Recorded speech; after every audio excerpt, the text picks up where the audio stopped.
नमस्कार, मैं आरती यादव स्वागत करती हूँ आप सभी का इस नई वीडियो में। आशा करती हूँ कि आप सभी लोग स्वस्थ एंड मस्त होंगे। और आज की वीडियो उन सभी स्टूडेंट्स के लिए मोस्ट इम्पोर्टेंट है जो जानना चाहते हैं कि यूपी में टॉप गवर्नमेंट कॉलेज कौन से हैं बीएससी नर्सिंग कोर्स करने के लिए। तो आज की वीडियो में भाई हम आपको बताएंगे, साथ ही साथ उनकी कट ऑफ भी बताएंगे, कितने नंबर आपको लाना होगा, कितने क्वेश्चंस आपको सही करने होंगे जिससे आपको वो टॉप 10 में से कोई गवर्नमेंट कॉलेज मिल जाए। और यहाँ पर आपको ये भी पता है, सभी ने लगभग ये बात जान ली होगी कि यूपी में नए गवर्नमेंट कॉलेज भी ऐड होने वाले हैं। आपके गवर्नमेंट कॉलेज टोटल 23 से पहले इससे 23 कॉलेज आपके और ऐड होने वाले हैं। क्या ये जो नए कॉलेज है ये साल इनमें पढ़ाई शुरू हो जाएगी? यदि शुरू हो जाएगी तो क्या कट ऑफ रहेगी, इनकी कट ऑफ घटेगी या बढ़ेगी? और यहाँ पर जो टॉप 10 गवर्नमेंट कॉलेज इनकी भी कट ऑफ में बताएंगे आपको। तो सारी जानकारी आपको इस वीडियो के माध्यम से देखने को मिलेगी। वीडियो को सभी स्टूडेंट्स पूरा जरूर देखें, वीडियो बहुत ही ज़्यादा महत्वपूर्ण है और आपको वही टारगेट रखते हुए अपनी तैयारी भी करनी है। अब आपके पास ज़्यादा टाइम नहीं बचा हुआ है, तैयारी कैसे करनी है, क्या आपको पढ़ना है। इन बचे हुए लगभग आपके पास 100 दिन बचे हुए हैं, 100 दिन लगभग डेज आपके पास बचे हुए, इनमें अच्छे से आपको तैयारी करनी है क्योंकि फरवरी जाने वाला है, मार्च, अप्रैल, मई, जून में आपका एग्जाम होगा। तो चलिए हम आपको एक एक करके सभी बातों को यहाँ पर डिफाइन करके अच्छे से बताती हूँ। टॉप 10 गवर्नमेंट कॉलेज भी आपको बताएंगे। सबसे पहले यहाँ देखते हैं UP BSc nursing entrance exam CNET common nursing entrance test. यह देखो मेरी बात को थोड़ा ध्यान से सुनना, यदि आपको यूपी से बीएससी नर्सिंग कोर्स करना है, चाहे गवर्नमेंट कॉलेज से करना हो चाहे प्राइवेट कॉलेज से, आपको ये एंट्रेंस एग्जाम देना ही पड़ेगा। बिना इस एंट्रेंस एग्जाम के आप प्राइवेट कॉलेज से भी बीएससी नर्सिंग कोर्स नहीं कर पाएंगे, गवर्नमेंट कॉलेज से कतई नहीं। दूसरी बात, जो अदर स्टेट वाले बच्चे यदि इस एग्जाम को देना चाहते हैं तो दे सकते हैं, कोई बड़ी बात नहीं, लेकिन उनको गवर्नमेंट कॉलेज नहीं मिलेगा, केवल प्राइवेट कॉलेज ही यहाँ पर मिलेगा। जितने भी 12th पास स्टूडेंट है वो सभी स्टूडेंट इस फॉर्म को अप्लाई कर सकते हैं। आप इस साल यदि 12th क्लास में थे, इस साल आप एग्जाम 12th क्लास के दे रहे बोर्ड एग्जाम, वो भी स्टूडेंट्स इस फॉर्म को अप्लाई कर सकते हैं। लेकिन आपकी एज जो है वो 17 वर्ष पूरी होनी चाहिए। 17 वर्ष आपकी एज पूरी होगी तो आप इस फॉर्म को अप्लाई कर देंगे। मार्कशीट की रही बात है तो जब तक आपका एडमिशन होगा तब तक आपकी मार्कशीट यहाँ पर आ जाती है, ठीक है। जो अपीयरिंग स्टूडेंट्स होते हैं वो भी फॉर्म को अप्लाई कर सकते हैं। यहाँ फॉर्म दोनों ही स्टूडेंट्स फॉर्म कर सकते हैं। फॉर्म को अप्लाई करने के लिए यहाँ पर आपकी एज 17 वर्ष पूरी होनी चाहिए। गर्ल्स एंड बॉयज इस फॉर्म को अप्लाई कर सकते हैं। जो पेपर आपका जो है वो हिंदी और इंग्लिश दोनों भाषाओं में आता है। चलिए यहाँ पर हम एक एक करके सभी पॉइंट पर बात करेंगे। यूपी के टॉप 10 गवर्नमेंट कॉलेज बताएंगे, साथ ही साथ उनकी कट ऑफ भी बताएंगे। नए कॉलेज इसी साल जुड़ जाएंगे क्या कट ऑफ कम हो रहेगी, फॉर्म कब से भरे जाएंगे, तैयारी कैसे करें और मुझे क्या पढ़ना है, इन बचे हुए दिनों में क्या पढ़ना है, ये आपको जरूर पता होना चाहिए। तो चलिए एक एक करके बात कर लेते हैं। यहाँ पर सबसे पहले बात करते हैं क्या पढ़ें, तैयारी कैसे करें।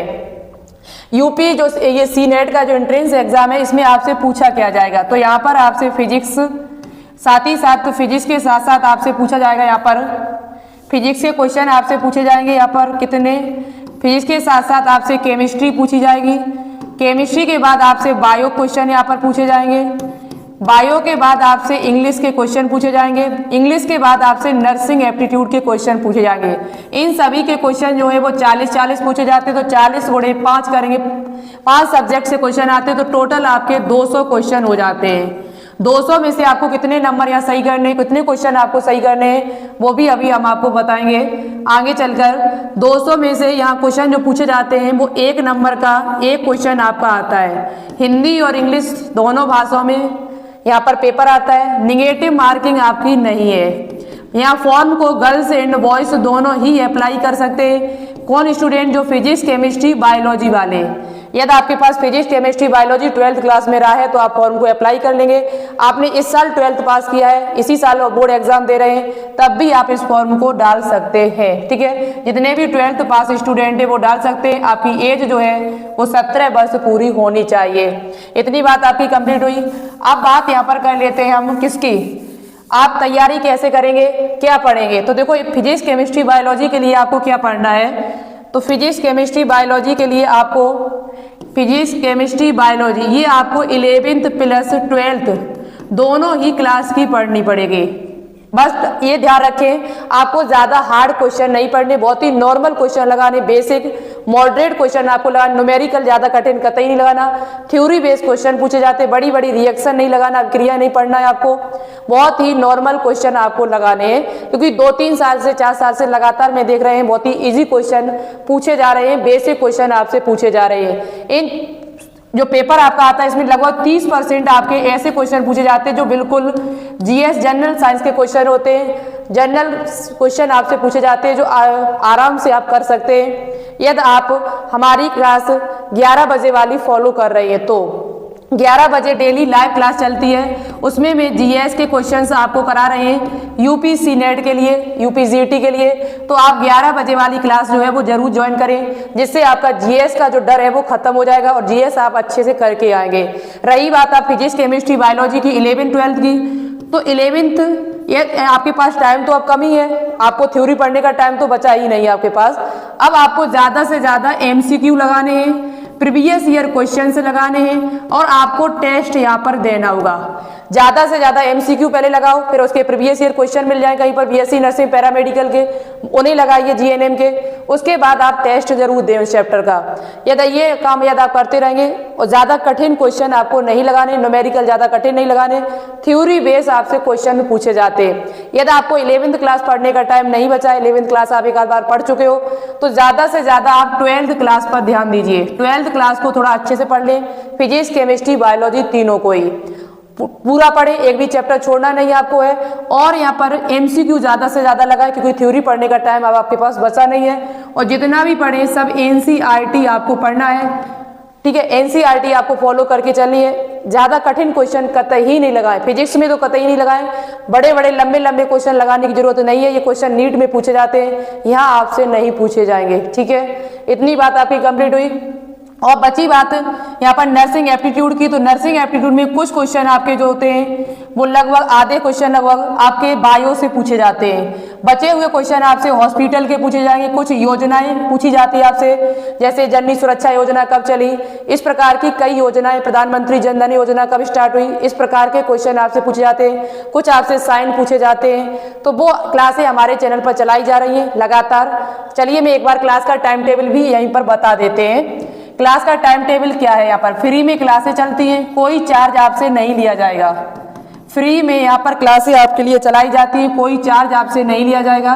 क्लास का टाइम टेबल क्या है, तो फिजिक्स और केमिस्ट्री की चैप्टर वाइज आपकी क्लास चलती है 5 बजे, शाम 5 बजे, वो भी सत्येंद्र सर के द्वारा चलती है। बहुत ही बिंदास पढ़ा रहे हैं, बहुत ही अच्छा, एकदम मस्त आपको पढ़ा रहे हैं। वही पढ़ा रहे हैं जो आपके सी नेट एग्जाम में पूछा जाएगा, कतई ऊपर नीचे लेवल नहीं कर रहे हैं, बहुत ही अच्छा। यहाँ पर फिजिक्स और केमिस्ट्री की जो क्लास आपकी चलती है वो डेली 5 बजे शाम को चलती है सत्येंद्र सर के द्वारा, जिसमें चैप्टर वाइज आपको क्वेश्चंस कराए जा रहे हैं।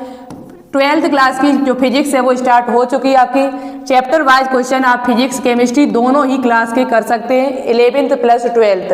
तो आप इन चैनल को सब्सक्राइब कर लीजिए, जिससे आपको ये क्लासेस डेली मिल सके, time to time. NCERT base पढ़ाया जाएगा, वही पढ़ाया जाएगा जो आपके एग्जाम में पूछा जाएगा। 100% आपको क्वेश्चन यहाँ पर मिलेंगे इन क्लासों से। दूसरे नंबर पे बायो की बात कर ली जाए तो बायो की क्लास जो है वो डेली आपकी कब चलेगी, बायो की क्लास डेली आपकी 3 PM मेरे द्वारा चलाई जाती है, खुद मैं वहाँ पर पढ़ाती हूँ। तो आप सभी स्टूडेंट उस क्लास को फॉलो कर सकते हैं, जिसमें चैप्टर वाइज में आपकी 12th क्लास की बायोलॉजी कंप्लीट करा चुकी है, 1-2 चैप्टर बचे हुए, और आपकी 11th क्लास की जो बायोलॉजी है वो मैं स्टार्ट करने वाली हूँ। 1-2 दिन में आपकी 11th क्लास की जो बायोलॉजी है वो स्टार्ट हो जाएगी।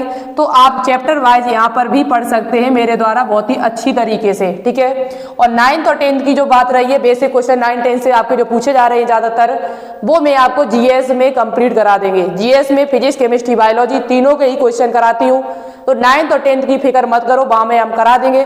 बची बात 11th और 12th की, तो इसे आप इन क्लासों को फॉलो करेंगे तो आपका 11th और 12th भी कंप्लीट हो जाएगा। अब बात करते हैं तीसरे नंबर पर आपकी नर्सिंग एप्टीट्यूड। तो नर्सिंग एप्टीट्यूड भी आपकी इसी टाइम क्लासेस चलाई जाती हैं, संडे सैटरडे को। जब मुझे लगता है कि बायो न करा के नर्सिंग एप्टीट्यूड आप कराना चाहिए, तो मैं वहां पर नर्सिंग एप्टीट्यूड की क्लास आपकी करवा देती हूँ। चौथे नंबर पे बात करते हैं आपकी इंग्लिश की। तो इंग्लिश की क्लास जो है वो डेली आपकी 8:15 पर स्टार्ट होती है सुबह के टाइम, जो विकास सर के द्वारा कराई जा रही है। और बिल्कुल टॉपिक वाइज एमसीक्यू अब स्टार्ट हो चुके हैं। उसमें भी आपके थ्योरी नहीं कराएंगे, टॉपिक वाइज आपके एमसीक्यू कराए जा रहे हैं। साथ ही साथ प्रीवियस ईयर क्वेश्चन एमसीक्यू कराए जा रहे हैं, प्लस प्रीवियस ईयर क्वेश्चंस आपको कराए स्टार्ट कर दिए सर ने। तो आप सुबह वाली क्लास भी फॉलो कर सकते हैं। ये क्लासों का कोई चार्ज आपसे नहीं लिया जाएगा, फ्री में आपको पढ़ाया जाएगा 100%। सिर्फ आपसे 2-3 चीजें मांगेंगे, आप ज्यादा से ज्यादा चैनल को शेयर कर दीजिए, लाइक कर दीजिए, ज्यादा से ज्यादा करते रहे और चैनल को सब्सक्राइब कर ले। इसके अलावा आपका सपोर्ट चाहिए और कुछ भी आपसे मुझे नहीं चाहिए, कोई पैसा आपसे नहीं मांग रही हूँ, ठीक है। ये बात आपकी कंप्लीट हुई। चलिए अब जल्दी से अपने पॉइंट पर बात कर लेती हूँ, जो मेन पॉइंट है आपके लिए। अब यहाँ पर बात कर लेते हैं कि नए कॉलेज इसी साल क्या जुड़ जाएंगे। तो आप इस बात को 100% मत माने, 100% इस बात को मत मानिएगा, क्योंकि ये यूपी है और यूपी में जब एक एंट्रेंस एग्जाम कैंसिल करा दिया जाता है तो ये जरूरी नहीं है कि ये कॉलेज आपके इसी साल ऐड हो जाए, इसी साल इनमें पढ़ाई शुरू हो जाए। जब हो जाए तभी आप माने, इससे पहले मानने की जरूरत नहीं है।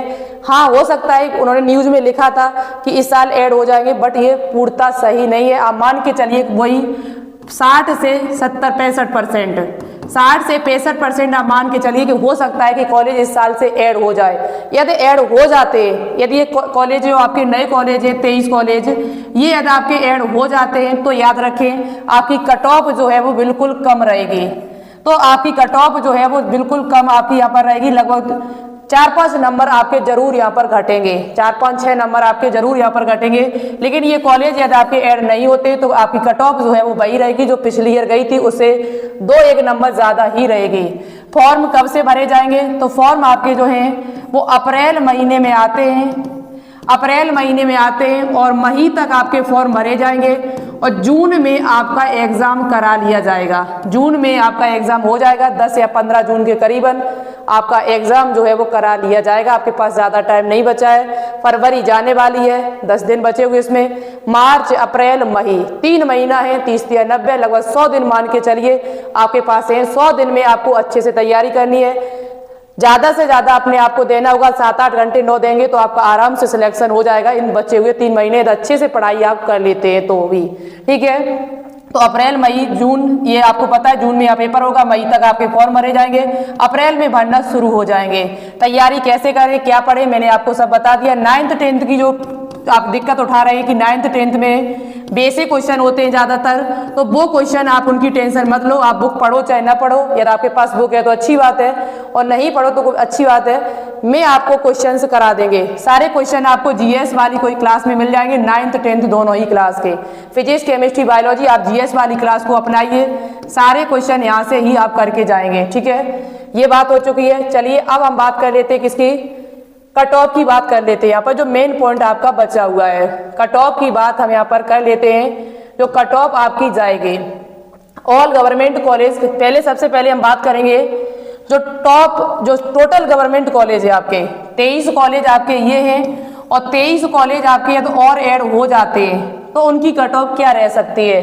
तो पीएच वालों के लिए लगभग 125 प्लस, एसटी वालों के लिए 130 प्लस, एससी वालों के लिए 135 प्लस। आपको 200 में से इतने नंबर आपको लाने ही पड़ेंगे, ठीक है। ओबीसी के लिए 140 प्लस, एईडब्ल्यूएस के लिए 145 प्लस, यूआर वालों के लिए 150 प्लस नंबर लाने होंगे, चाहे कौन सा भी आप गवर्नमेंट कॉलेज लेना चाहो। कोई भी गवर्नमेंट कॉलेज लेंगे आप 23 में से, इसमें से हो सकता है कि 4-5 नंबर का फर्क हो जाए, 4 नंबर ज्यादा या 4 नंबर कम, 5 नंबर कम या 5 नंबर ज्यादा, इससे ज्यादा अंतर नहीं होगा। इस बात को ध्यान रखें, ठीक है। ये कट ऑफ है जो हमने आपको एक बता दी, संभावित कट ऑफ, ये सभी कॉलेजों के लिए थी। अब मैं यहाँ पर बात करेंगे कि यदि टॉप 10 जो गवर्नमेंट कॉलेज आपको, जो टॉप 10 गवर्नमेंट कॉलेज है वो कौन कौन से हैं, तो वो भी हम आपको एक बार दिखा देते हैं। टॉप 10 गवर्नमेंट कॉलेज, सबसे पहले आपका यहाँ पर मैं बता देते हैं, सबसे पहले आपका जीएसवीएम कॉलेज कानपुर का है, जीआईएमएस कॉलेज नोएडा में पड़ता है, अच्छा कॉलेज है। एमएलसी महारानी लक्ष्मीबाई झांसी में है, एसएन मेडिकल कॉलेज आगरा में है आपका, एलएलआरएम कॉलेज मेरठ में है, RML कॉलेज आपका लखनऊ में है, ये भी अच्छा कॉलेज है, राम मनोहर लोहिया। SGPGI कॉलेज आपका लखनऊ में है। UPMS कॉलेज आपका सैफई इटावा में है। KGMU कॉलेज आपका लखनऊ में, जो सबसे बेस्ट आपका माना जाता है। मैंने नीचे से ऊपर की तरह आपको बताया, जो टॉप में कॉलेज है वो सबसे नीचे रखे हुए हैं। जैसे आपका सबसे बेस्ट कॉलेज लखनऊ का है, सैफई इटावा है। SGPGI कॉलेज है आपका तीसरे, चौथे, पांचवें, सभी के मैंने नंबर यहाँ पर डाले हुए जो, बट ये 10 कॉलेज आपके लिए अच्छे हैं। ये 10 कॉलेज आपके लिए अच्छे, 10 नहीं बल्कि 9 लिखे हुए हैं, एक कॉलेज कहीं पर छूट गया है। ये 9 कॉलेज आपके लिए बहुत अच्छे हैं, बेस्ट कॉलेज है। इनमें से कहीं भी आपको सीट मिलती है तो बहुत ही अच्छी बात है। लेकिन यहाँ जैसे लखनऊ का कॉलेज है, सैफई का कॉलेज है, SGPGI है, आपका SN मेडिकल कॉलेज है, महारानी लक्ष्मीबाई कॉलेज है, ये एक माने जाने कॉलेज है, बहुत ही अच्छे कॉलेज है। इनमें यदि आपका सिलेक्शन हो जाता है तो अच्छी बात है। सबसे बेस्ट कॉलेज आपका लखनऊ का माना जा रहा है। अब इनकी हम कट ऑफ की बात कर लेते हैं। टॉप 10 गवर्नमेंट कॉलेज की कट ऑफ क्या रहेगी, तो ST वालों के लिए 140 प्लस, 200 में से कम आपको 140 प्लस यहाँ करना होगा, तभी आपको ये कॉलेज टॉप 10 वाले मिल पाएंगे। SC वालों के लिए 145, OBC 150, EWS 155, UR वालों के लिए 160। यहाँ पर 4 से 5 नंबर का अंतर हो सकता है, 4 नंबर कम, 4 नंबर ज्यादा, इससे ज्यादा फर्क यहाँ पर भी आपका नहीं पड़ेगा, जो मैंने कट ऑफ आपको बताई हुई है। आशा करती हूँ कि आपको ये सारी बातें मेरी समझ में आई होंगी। कोई फिर भी डाउट आपका रहता है तो कमेंट बॉक्स में कमेंट करके जरूर बताएं। और कोई सूचना आपको लेनी है इस BSc नर्सिंग से संबंधित, GNM पैरामेडिकल से संबंधित, तो मुझे कमेंट करके बताइए, मैं उसी पर वीडियो आपके लिए लेके आएंगे। और जो भी जानकारी देंगे बिल्कुल सटीक जानकारी देंगे, कोई फालतू की जानकारी आपको मेरी वीडियो में नहीं मिलेगी, ठीक है। इस बात को ध्यान में रखें। तो चलिए आज के लिए इतना ही रखते, मिलते एक नई वीडियो के साथ। Thanks for watching this video. जय हिंद, जय भारत।